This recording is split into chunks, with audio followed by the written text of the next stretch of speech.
안녕하세요. 사연을 부탁해입니다. 오늘의 사연을 소개하겠습니다. 어느 늦은 밤 전화 한 통이 걸려왔습니다. 엄마, 이 밤중에 무슨 일이야? 저기 말이야. 아저씨가 지금 막 세상을 떠나셨다. 마지막 가는 길인데 너도 와야 할 것 같아서 연락했다. 기운이 하나도 없어 보이는 목소리로 엄마가 힘겹게 말하고 있었어요. 엄마, 아저씨 자식들한테는 연락한 거야? 연락은 했지. 근데 뭐 신경이나 쓰겠니? 알았어. 나 지금 장례식장으로 갈게. 근데 엄마는 괜찮은 거지? 내가 안 괜찮을 게 뭐가 있겠어. 엄마가 긴 한숨을 내쉬다가는 전화를 끊었어요. 엄마의 한숨 소리가 한동안 제 머릿속을 떠나지 않고 있었는데요. 우리 엄마도 참 기구한 인생을 사셨거든요. 오래전에 세상을 떠난 아빠를 대신해서 저를 홀로 키운 엄마는 보란듯이 저를 대학까지 졸업시켰습니다. 엄마의 헌신 덕분에 저는 대학을 졸업하고 나름 괜찮은 회사에 입사까지 했고요. 그러던 중 엄마가 한 아저씨를 소개해 줬는데요. 엄마가 청소 일을 하던 곳에서 만난 분이라고 했습니다. 엄마와 아저씨 말로는 결혼까지는 할 생각이 없지만 그냥 편하게 만나서 서로에게 의지한 채 지내고 싶다고 했어요. 제게 소개하기 전부터 이미 만나고 있었다고 하는데요. 아마도 몇 년 동안을 만나오면서 제게는 비밀에 붙였던 것 같습니다. 물론 아저씨 자식들에게도 비밀로 한 채 만났고요. 아저씨도 아내가 먼저 세상을 떠나고 자식들 뒷바라지를 하며 살았기에 서로 신세한탄을 하다가 가까워진 모양이었어요. 아저씨에게는 남매가 있었지만 각자 결혼을 한 뒤로 잘 찾아오지도 않는다고 했으니까요. 아저씨를 처음으로 만나서 식사를 한 뒤 집으로 돌아와서 엄마가 제게 말했어요. 난 우리 딸이 착해서 얼마나 다행인지 모르겠다. 저 사람 자식들은 1년에 한 번도 안 찾아온다지 뭐니. 설마 아저씨가 자식들 다 키웠다면서. 근데 어떻게 그럴 수가 있어? 그러게 말이야. 내가 보니 사람도 참 좋은 사람이던데 자식들이 조금 문제가 있더라고. 문제라고 하면 무슨 문제가 있는 건데? 그게 나도 얼마 전에 알았는데 자식들이 그렇게나 돈을 달라고 한다나 봐. 저 사람도 처음에는 자식들이 달라는 대로 돈을 준 모양인데 얼굴만 보면 돈을 달라고 하는 통에 아주 질렸다지 뭐니. 거기다가 돈 달라고 할 때만 얼굴을 비추고는 찾아오지도 않는단다. 그랬으니 나중에는 괘씸한 생각이 들어서 자식들한테 돈을 안 줬던 모양인데 그 뒤부터는 코빼기도 안 비춘다고 하잖니. 엄마가 기가 막히다는 표정으로 말을 하고 있었는데요. 아저씨의 인생은 엄마의 인생보다 더 기구하기만 하더라고요. 허구한 날 자식들이 돈을 달라고 찾아와서 어느 날부터는 돈을 주지 않겠다고 하자 마치 약속이라도 한 듯이 자식들이 발길을 끊더랍니다. 그 모습에 아저씨도 정신이 번쩍하고 들었다는데요. 평생토록 자식만 보고 살았던 당신 자신이 너무나 불쌍하고 허무하게만 느껴졌다네요. 그러던 어느 날 한 식당에 들어가서 식사를 하던 중 우리 엄마와 마주치게 되었다는데요. 엄마가 건물 청소하는 곳에서 인사 정도만 하고 지내던 사이였기에 같이 동석해서 술을 한 잔씩 마신 모양이었어요. 그러다가 두 분이 살아온 인생이 비슷한 것을 알게 되었고 신세 한탄이라고 해야 할까요? 암튼 두 분이 그렇게 이야기를 하다가 가까워졌다고 하네요. 그날 아저씨가 엄마를 붙들고 어찌나 눈물을 흘리던지 불쌍한 마음이 들어서 그 뒤 가끔 식사도 하고 그랬다고 했으니까요. 그렇게 두 분은 친구처럼 서로를 아끼고 챙겨주며 한동안 잘 지냈습니다. 하지만 그것도 얼마 가지 않았는데요. 아저씨 자식들이 찾아와서 엄마에게 협박을 했거든요. 거봐, 내가 뭘 했어. 아버님한테 여자가 생긴 게 분명하다고 했잖아. 그렇지 않고서야 아버님이 이렇게 오랫동안 연락을 끊고 살 리가 없잖아. 아저씨 며느리가 엄마를 노려본 채 말했다고 하네요. 그러게, 난 우리 아버지가 순진해서 여자 만나고 그럴 줄 진짜 몰랐는데 뒤로 호박씨를 까고 있을 줄이야. 너무 놀라서 말이 안 나오네. 이번에는 아저씨 딸이 며느리의 말을 거들었다는데요. 조용히 앉아서 엄마를 훑어보고 있던 아저씨 아들이 뒤늦게 입을 열었다네요. 다들 조용히 좀 해봐. 우선 말은 들어봐야 할 거 아니야. 여보, 들어볼 것도 없다니까. 분명히 아버님 재산 보고 달라붙은 거라니까. 맞아, 오빠. 안 그럼 미쳤다고 호래비를 만나고 다니겠어? 자식들이 엄마를 앉혀놓고는 마치 죄인을 신문하듯 말하고 있었다네요. 갑작스레 아저씨 자식들이 쫓아와서 그랬으니 엄마는 그저 입을 꾹 다문 채 눈치만 보고 있었다는데요. 아저씨 딸이 엄마를 노려보다가는 물었다네요. 저기요, 혹시 우리 아버지 돈 보고 달려든 거면 여기서 조용히 끝내죠. 솔직히 말해보세요. 우리 아버지 재산 보고 만나고 있는 거죠? 저기 그 사람 재산이 얼마나 있는지는 잘 모르겠지만 그런 거 아니니까 안심해도 됩니다. 우리가 어떻게 안심을 해요? 아줌마가 갑자기 나타났는데. 그니까 당장 우리 아버지랑 헤어지세요. 그건 그 사람하고 다시 얘기해보겠습니다. 어머, 이봐봐. 맞다니까. 우리 아버지 재산 보고 그러는 게 분명하다니까. 오빠, 내가 뭘 했어. 절대 순수히 안 떨어져 나갈 거라고 했잖아. 가만 있지 말고 오빠도 말 좀 해봐. 우리 아버지 재산이 얼마인지 모른다고 했는데 정말 몰랐다는 말씀이세요? 그런 걸 굳이 얘기하고 만날 사람이 몇이나 되겠습니까? 그러니까 그런 얘기는 나한테 하지 말고 아버지랑 하는 게 맞는 것 같네요. 그리고 오해할까 봐 하는 말인데 난 그 사람 돈 한 푼도 쓰지 않았어요. 밥을 먹어도 꼭 각자 알아서 냈다 그 말입니다. 그럼 아주머니 얘기는 우리 아버지 돈에는 별 관심도 없다는 그런 말씀이신 거네요. 내가 몇 번이나 말을 해야 하는 겁니까? 난 전혀 관심도 없으니까 다시는 찾아오지 마세요. 참, 그리고 나한테 이럴 게 아니라 앞으로는 아버지 좀 챙기세요. 평생토록 자식만 보고 살았는데 자식들이 이런 대접을 해서야 쓰겠어요? 아줌마가 무슨 상관이에요? 왜요? 이제는 엄마 노릇이라도 하겠다 그 말인 거예요? 걱정들 하지 마요. 나도 그 사람이 그렇게 부자인 줄 알았으면 불편해서 안 만났을 거요. 나한테 말하기로는 자식들이 돈을 다 가지고 가서 가진 것도 얼마 없다고 했거든요. 암튼 그쪽들 소원이라니 이제부터는 그 사람 안 만날 테니 그런 줄 알고 있어요. 난 그럼 이만 가보겠소. 진짜죠? 앞으로 우리 아버지 안 만나는 거 확실한 거죠? 난 한 입으로 두 말 하진 않는 사람이니 걱정하지들 마요. 엄마가 한심하다는 표정으로 그 사람들을 노려보다가는 자리에서 일어났다는데요. 그 순간 아저씨 딸이 소리치고 있더랍니다. 오빠, 그냥 가도록 놔둘 거야? 앞으로 우리 아버지 안 만나겠다는 각서라도 쓰자고 해야 할 거 아니야. 저런 밑바닥 사람들은 거짓말을 밥 먹듯이 한단 말이야. 됐어. 내가 보니 그럴 뿐은 아닌 것 같은데 우리랑 약속했으니 지킬 거야. 우리도 이만 가보자. 그러다가 다시 만나기라도 하면 어떻게 할 거야? 모든 걸 확실하게 해야 한다니까. 그럼 네가 가서 각서인가 뭔가 봤던지 왜 나한테 난리야? 엄마가 그곳을 나올 때까지도 서로 다투고 있었다네요. 그런 아저씨의 자식들을 보며 안타까운 마음마저 들었다는데요. 아저씨에게 듣던 것보다 훨씬 더 개차반이었다고 했으니까요.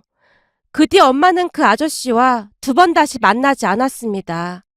아저씨가 몇 번이나 전화하고 찾아왔지만 엄마가 매몰차리만큼 냉정하게 행동을 했어요. 나중에는 아예 아저씨 전화번호까지 차단한 채 지냈거든요. 어느 날 아저씨가 제게 전화를 해서 따로 만난 적이 있었는데요. 요즘 엄마가 왜 그러는지 모르겠다. 내가 뭘 잘못한 게 있나 본데 말을 해야 알지. 혹시 너한테 무슨 말 한 건 없니? 그래도 너랑 엄마는 다 말하고 지내잖니. 제가 말씀드리기가 그냥 좀 그래요. 엄마도 원하지 않을 것 같고요. 그럼 네 말은 확실한 이유가 있긴 있다는 말이구나. 그게 이유가 있긴 한데 아마도 엄마 성격의 아저씨를 다시 만나지는 않을 것 같아요. 그니까 그 이유라도 좀 알자 그 말이야.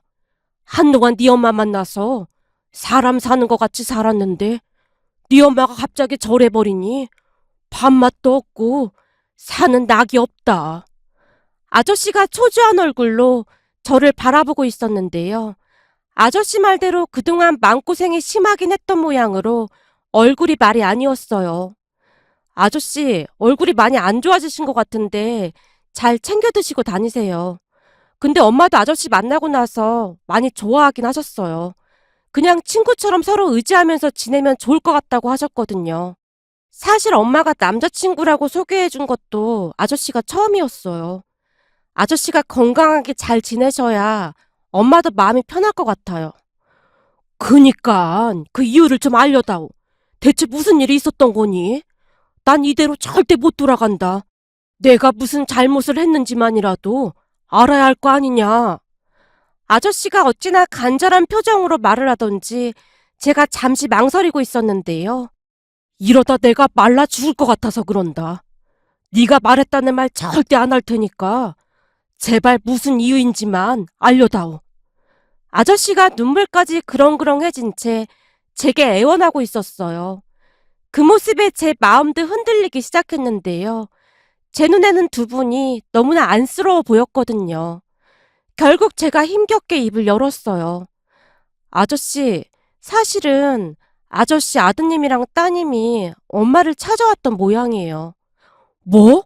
우리 자식들이? 내가 입도 뻥끗한 적 없는데 어떻게 알고 찾아와? 엄마가 얼핏 듣기로는 아저씨를 미행했다나 봐요. 평소 같으면 아저씨가 자녀들한테 벌써 연락을 했을 텐데 너무 연락이 없다 보니 뭔가 이상하다는 생각을 했다고 하더라고요. 그게 정말이냐? 그럼 그것들이 나를 미행해서 네 엄마를 쫓아갔다 그 말이야? 근데 저도 그냥 얼핏 들은 얘기라 자세히는 잘 몰라요. 암튼 아저씨 자식들이 엄마한테 아저씨랑 헤어지라고 막 난리를 쳤다고 했어요. 거기다 엄마는 아저씨 재산이 그렇게 많은 줄 몰랐었는데 아저씨 재산이 많다는 말 듣고 충격도 많이 받으신 것 같고요. 아저씨도 우리 엄마가 어떤 분인 줄 잘 아시잖아요. 아저씨 자식들이 돈 보고 만났다고 그래서 많이 속상하셨나 봐요. 하긴 네 엄마 성격에 그러고도 남지. 그리고 우리 자식들도 그런 말을 하고도 남고 말이다. 그니까 아저씨는 그냥 모른 척 하시고 엄마 찾아오지 마세요. 그동안 엄마도 아저씨 만나면 마음도 편해지고 그래서 좋았던 것 같은데 이제는 마음이 편하지도 않다고 그러시더라고요.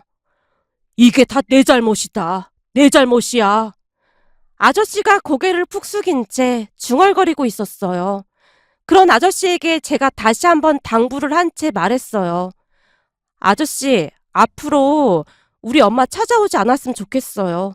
그날 아저씨 자녀분들 만나고 엄마가 큰 충격을 받았거든요. 저도 엄마가 그런 꼴 당하는 거 정말 싫기도 하고요. 부탁드릴게요. 앞으로 다시는 찾아오지 말아주세요. 제가 정중하게 인사를 하고는 자리에서 일어났습니다. 얼핏 보기에는 아저씨가 눈물을 훔치는 모습이 보이는 듯했지만 더 이상 관여할 일이 아니라는 생각이 들었기에 모른 척하고 그곳을 나왔어요. 그렇게 엄마와 아저씨는 한동안 연락을 끊고 지냈습니다. 그러던 어느 날 누군가 우리 집 초인종을 눌렀어요. 제가 인터폰으로 확인을 해보니 모르는 남자가 서 있었습니다. 죄송한데 누구시죠? 저는 서용수 씨 아들 되는 사람입니다. 어머님을 좀 만나 뵙고 싶은데 혹시 집에 계신가요? 서용수 씨요? 잠시만요. 엄마, 혹시 서용수 씨가 누군 줄 알아? 서용수? 그건 갑자기 왜 물어? 지금 밖에 서용수 씨 아드님이라고 찾아왔는데? 뭐? 그 사람 아들이 날 왜 찾아와? 우리 이제 안 만난다고 돌려보내. 그 사람 얼굴 본 지 한참 됐다고 해. 엄마가 다급하게 말하고는 방으로 들어가 버렸어요. 그 모습에 제가 당황한 채 인터폰으로 엄마의 말을 전달했는데요. 우리 엄마가 그분 안 만나고 있으니까 그만 돌아가시라고 합니다. 죄송합니다. 그 말씀을 드리러 온 게 아니라 급한 일이 좀 생겨서 이렇게 찾아왔습니다. 아주머니 좀 잠깐만 만나 뵐 수 있을까요? 급한 일이라 그런데 부탁 좀 드리겠습니다. 잠시만요. 엄마한테 다시 물어볼게요. 라며 제가 방으로 들어가서 엄마에게 다시 말했어요. 엄마, 급한 일이라고 엄마를 꼭 좀 만나봐야 한다는데 어떡해? 설마 서영수 씨가 그 아저씨인 거야? 그 사람 안 만난 지 한참 됐는데 갑자기 왜 찾아와서 난리인지 모르겠구나. 나도 그냥 돌려보내려고 했는데 진짜 급하다고 하더라고. 혹시 아저씨한테 무슨 일이라도 생긴 거 아닐까? 제 말에 그제서야 걱정이 됐던 모양으로 엄마가 억지로 몸을 일으켰고 제가 현관문을 열어줬는데요. 아저씨 아들이라고 한 남자가 집 안으로 들어서더니 우리 엄마 손을 덥석 잡는 게 아니겠어요? 그리고는 아주 간곡한 목소리로 말했어요. 저기 아주머니, 우리 아버지 좀 살려주세요. 지금 우리 아버지가 많이 아프십니다. 그런데 종일 아주머니만 찾으시네요. 아니, 그 사람이 아프다니요? 그게 무슨 말이에요? 아주머니랑 연락 끊고 홀로 지내시다가 며칠 전에 쓰러지셔서 병원에 실려가셨는데 암이라고 하시네요. 예? 암이요? 아니, 멀쩡하던 사람이 갑자기 암이라니요? 그러게 말입니다. 암때 우리 아버지가 내내 아주머니만 찾아서 이렇게 염치불구하고 찾아왔습니다. 우리 아버지 좀 한 번만 만나주시면 안 될까요? 세상에나, 많이 심각한 겁니까? 지금 당장은 위독한 상태는 아니지만 힘들 것 같다고 하시네요. 아저씨 아들이 엄마에게 몇 번이나 부탁을 했기에 엄마도 더 이상 거절을 할 수가 없었는데요. 사람이 아프다고 하니 엄마도 그렇고 저도 그렇고 마음이 약해지더라고요. 결국 엄마와 제가 아저씨를 찾아갔는데요. 몇 달 사이 아저씨 얼굴이 말이 아니었어요. 놀란 엄마가 아저씨에게 물었어요. 아니, 얼굴이 이게 뭐예요? 어쩌다 이리 된 거예요? 괜찮아. 살 만큼 살았는데 뭐. 그래도 당신 얼굴 보고 가서 다행이네. 무슨 그런 말이 있어요. 평생토록 고생하면서 살았는데 오래오래 누리면서 살아야지. 이게 무슨 일이에요? 됐어. 자식들도 제대로 못 키운 애비가 오래 살아서 뭐 하겠어. 난 당신이랑 당신 딸 보고 있으면 그렇게 부러울 수가 없더라고. 돈만 많으면 뭐 하겠어. 자식들이 저 모양 저 꼴인데. 근데 자식들은 어디 가고 혼자 있는 거예요. 행여나 우리 자식들이 내 수발 들려고 하겠다. 그냥 간병인 쓰고 있어. 돈도 많은데 간병인이라도 마음껏 쓰고 가볼까 해서 말이야. 아저씨가 농담조로 웃고 있었는데요. 아저씨 눈이 어찌나 슬퍼 보이던지 제 가슴까지 아려왔답니다. 그런 아저씨의 모습에 엄마도 마음이 아팠던 모양으로 엄마가 힘겹게 말했어요. 간병인은 그만 오라고 해요. 내가 간병해 줄 테니까. 뭐야? 당신이 내 마누라도 아닌데 간병은 왜 해줘? 난 그냥 마지막 가는 길에 당신 얼굴이나 볼까 해서 부른 것뿐이야. 내가 연락을 하면 당신이 안 받을 게 뻔해서 자식들 좀 이용해봤어. 나 죽으면 돈 받아갈 생각에 아들놈이 바로 당신한테 찾아간 모양이구만. 애비보다 돈이 더 좋은 모양이야. 그런 말 그만하고 그냥 내가 간병하게 해줘요. 그동안 우리가 같이 지낸 시간도 있는데 그 정도는 할 수 있는 거잖아요. 당신이 이럴까봐 내가 연락을 할까 말까 망설였던 거야. 분명히 이럴 줄 알고 있었거든. 그럴 줄 알았으면서 연락한 건 내가 그래주길 바랬다는 거잖아요. 그니까 내가 간병해줄게요. 당신 주변에 나같이 좋은 친구도 없잖아요. 하긴 당신같이 좋은 친구가 없긴 하지. 그럼 내가 부탁 좀 해도 될까? 아니지. 당신 딸한테도 의견을 물어봐야겠네. 괜찮겠니? 염치불구하고 내가 부탁을 좀 하고 싶구나. 전 괜찮아요. 엄마가 알아서 할 일인걸요. 그리고 엄마가 병간호하면 아저씨가 더 나아질 수도 있을 것 같고요. 암이 어떻게 나아지겠냐. 다만 살아있는 동안만큼은 마음이 좀 편하긴 하겠구나. 라며 아저씨가 활짝 웃고 있었어요. 그 뒤 두 분은 공기 좋은 곳으로 요양을 떠나셨는데요. 두 분이 공기 좋은 곳에서 잘 드시고 요양을 해서 그랬던 것인지 생각보다 암 진행 속도가 빠르지 않다고 했습니다. 그 모습을 보며 역시 사람 마음가짐이 중요하다는 것을 다시 한번 깨닫게 되었는데요. 마음 편히 잘 지내다 보니 아저씨의 얼굴도 조금씩 좋아져 갔거든요. 의사는 6개월 시한부 판정을 내렸지만 아저씨는 1년 넘게 사셨거든요. 하지만 암이라는 병이 쉽사리 낫는 병이 아니었기에 결국에는 엄마에게서 아저씨의 임종 소식이 들려왔습니다. 엄마와 꽤 오랫동안 만나오셨다는 말에 저도 남같이 느껴지진 않았는데요. 자주 만나 뵙진 못했지만 저한테도 참 잘해주셨거든요. 아저씨의 장례식장을 들어서면서 문득 아저씨가 했던 말이 떠올랐는데요. 나중에 결혼할 때 아저씨가 네 손 잡고 들어가 줄까? 아니다. 내가 아빠도 아닌데 또 오버한 거지? 주책 떨어서 미안하다. 언젠가 아저씨가 제게 말했거든요. 그때 당시에는 그냥 피식 웃고 말았었는데요. 사실 그 말이 기분 나쁘거나 하지는 않았던 것 같습니다. 이런저런 생각들을 하며 아저씨와의 추억을 떠올리고 있던 와중에 아저씨 아들이 엄마와 제 곁으로 오더니 조용히 말했어요. 저기 그동안 우리 아버지 간병해 주시느라 고생하셨습니다. 이거는 아버지 대신 드리는 간병비입니다. 아니에요. 내가 그거 받자고 한 것도 아니고 그냥 넣어두세요. 아닙니다. 제가 시세보다 조금 더 넣었습니다. 그리고 가족들이 다들 불편해해서 이만 가졌으면 좋겠네요. 역시나 아저씨 아들이 엄마에게 봉투를 들이밀면서 나가달라고 요청을 했어요. 결국 엄마와 저는 등 떠밀리듯 그곳을 나왔는데요. 엄마는 끝까지 돈 봉투를 받지 않았습니다. 집으로 돌아오는 길에 엄마의 표정이 너무나 안 좋아 보였기에 제가 엄마를 위로했어요. 엄마, 그래도 아저씨 마지막 가시는 길에 인사는 했잖아. 그냥 좋게 생각해. 내가 안 좋게 생각할 게 뭐가 있겠냐만. 그 사람 인생이 불쌍해서 그런다. 어쩌면 그런 사람한테 저런 자식들이 나온 건지 이해할 수가 없구나.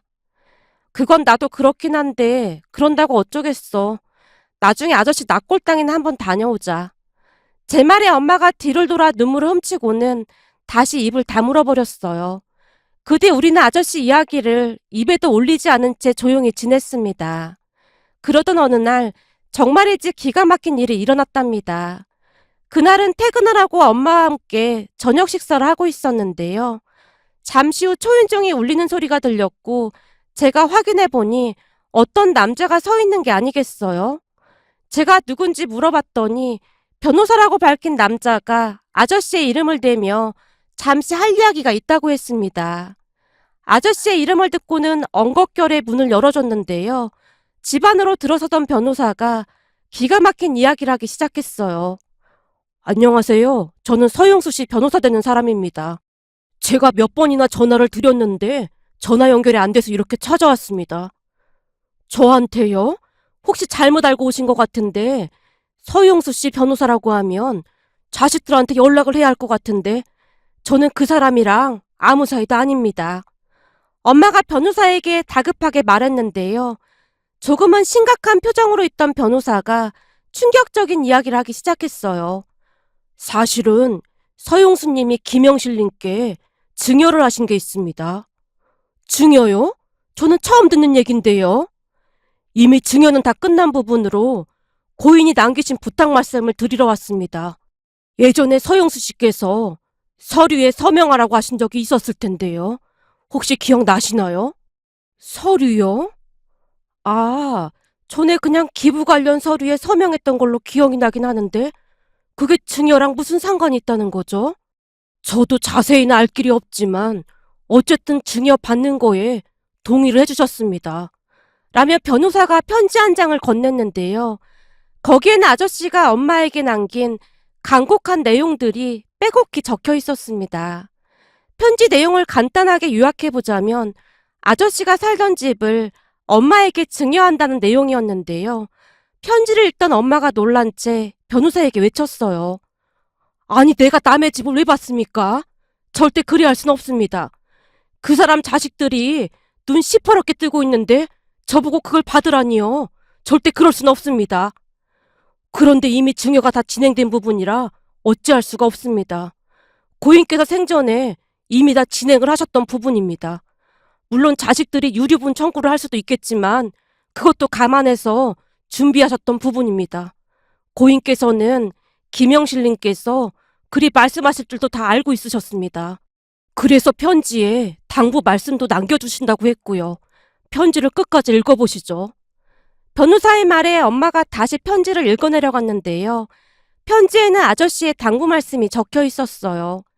한마디로 자식들한테 돈을 줘봐야 쓸데없는 짓이나 할 것이라며 엄마에게 남긴 재산을 가지고 평소 엄마가 기부하는 곳에 기부도 하고 좋은 일에 써줬으면 좋겠다는 말이 있었는데요. 사실 우리 엄마는 집안 형편이 어려웠음에도 불구하고 적은 돈이라도 기부를 하셨거든요. 첫 기부의 시작은 엄마가 청소 일을 하면서 만난 젊은 미혼모를 보면서 시작이 되었는데요. 홀로 아이를 낳고 키우는 젊은 미혼모를 보며 당신 인생을 보듯 안타까워 하셨거든요. 그때부터 미혼모 시설에 기부를 하기 시작했고, 나중에는 소아암센터에도 기부를 하셨어요. 그런 엄마를 따라 저도 매달 기부를 하고 있었고요. 아저씨는 그런 엄마를 보며 대단하다는 생각을 많이 하셨다고 하네요. 그리고 언제부턴가 엄마를 따라서 기부도 시작했다고 했으니까요. 그래서였을까요?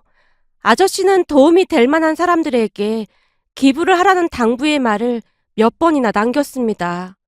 참 안타까운 일인데 자식들한테 좋은 일에 쓰라고 하면 그 돈 가지고 지들 배만 불릴 텐데 당신이 좋은 일에 좀 써줘. 그래도 세상 떠나기 전에 당신을 만나서 기부라는 것도 알게 됐고 나름 괜찮은 인생을 살다 간다는 생각이 드는구만. 자식들은 다들 먹고 살만하니 도움이 필요한 사람들에게 돌아갔으면 좋겠네. 그 일을 당신한테 부탁하고 싶은 거요. 미안하지만 내가 이렇게 간곡히 부탁하리다. 라는 말이 적혀 있었거든요. 어리 나간 채 편지를 읽고 있던 엄마에게 변호사가 말을 했는데요. 일부 재산은 자녀분들이 다 가지고 갔으니 그 집만큼은 좋은 일에 쓰고 싶으셨던 것 같습니다. 그래도 자식들이 가만히 있지 않을 텐데요. 추후 법적인 부분은 저희가 알아서 잘 처리하도록 하겠습니다. 그렇게 변호사가 명함을 주고는 잠시 후 집을 나섰어요. 하지만 엄마와 저는 아저씨 자식들이 절대 가만히 있지 않을 것이라는 것을 알고 있었기에 걱정이 이만저만이 아니었습니다. 결국 제가 엄마에게 그냥 아저씨에게 받은 것을 돌려주자고 말을 했는데요. 그 사람이 좋은 일에 쓰라고 한 걸 그런 개차반 자식들에게 돌려줄 순 없지 않니? 백혈병 걸린 미경이 아들 경식이 수술비도 필요하고 돈 들어갈 곳이 한두 군데가 아니잖니. 그런 인간들한테 주느니 좋은 일에 쓰는 게 맞는 것 같구나. 엄마의 생각은 확고해 보였고 그 뒤부터 바쁘게 이런저런 일들을 처리하기 시작했습니다. 물론 그 뒤에 아저씨 자식들이 찾아와서 집안을 쑥대밭으로 만들기도 했지만 엄마는 변호사한테 연락을 할 뿐 대꾸도 하지 않았어요. 결국 변호사가 경찰에 신고까지 하는 바람에 그 사람들이 경찰서까지 가게 되었는데요. 돈에 눈이 먼 그 사람들은 제정신이 아니었어요. 돌아가신 아버지를 그리워한다거나 하는 자식은 아무도 없었거든요. 하지만 엄마는 아저씨가 남긴 돈으로 기부를 하면서 힘든 줄도 모르고 살고 있답니다. 이제 경식이 수술도 잘 됐고 회복만 잘하면 된다고 하니까 앞으로 잘 지켜보면 될 것 같구나. 경식이가 나를 보면서 활짝 웃어주는데 얼마 만에 웃는 얼굴이던지 눈물이 다 나더구나. 경식이 태어나면 그 사람 낙골당에도 같이 가기로 했다. 그 사람이 경식이 살린 거나 마찬가지다. 라는 말씀까지 했거든요. 지금도 엄마는 청소 일을 하면서 바쁜 삶을 살고 계신데요. 아저씨가 남긴 돈을 조금도 허투루 쓰지 않으려고 노력하고 계신답니다. 물론 아저씨 자식들이 유료본 청구에다 뭐다 난리도 아니었지만 변호사가 알아서 도와주고 있었기에 큰 신경을 쓸 일도 없었습니다. 아저씨의 자식들을 보며 정말이지 이해할 수가 없었는데요. 도대체가 돈이 뭐라고 돈에 미쳐서는 그 난리를 치는 것인지 한심하기만 하더라고요. 나중에 아주 나중에 그 사람들도 그 자식들에게 똑같이 당해보면 그제서야 알게 될까요? 부디 돈보다 소중한 게 있다는 걸 깨달았으면 좋겠네요. 오늘의 사연은 여기까지였습니다. 즐겁게 보셨다면 구독, 좋아요 부탁드립니다. 고맙습니다.